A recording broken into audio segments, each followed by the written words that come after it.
Good morning. Welcome again to Morning Devotion. And it's a beautiful, beautiful brand new week. And we're all looking forward to all the wonderful things God has for us this week.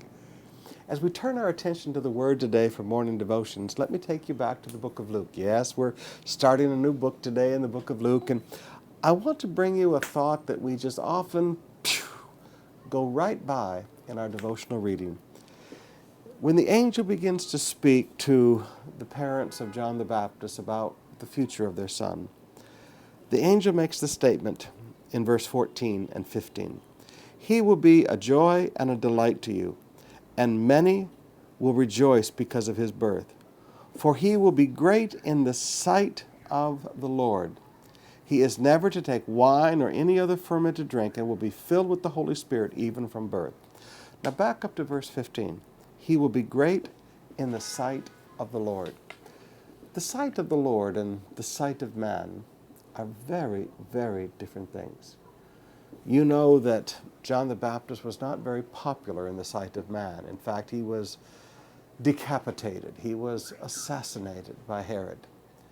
We know that he was not a very popular man because he challenged people about their sins. So yes, when we look at the sight of men, we look at a man whose life was extinguished in its prime. But he was a man who said, Jesus must increase and I must decrease. He was a man that never tried to call attention to himself, but always tried to focus people on the coming Messiah.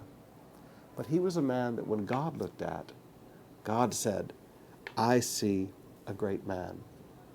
Now sometimes in life, brothers and sisters, you and I need to ask ourselves the question, are we seeing people like God sees people? He was great in God's sight.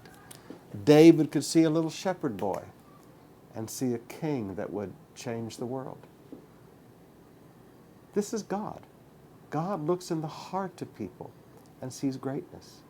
Or do we look at people like man looks at people and, well, their clothes aren't very nice. Well, John's clothes weren't very nice. Well, they don't seem to have very much money and success. Well, John may not have looked very prosperous and successful. He lived out in the desert and wore camel's hair.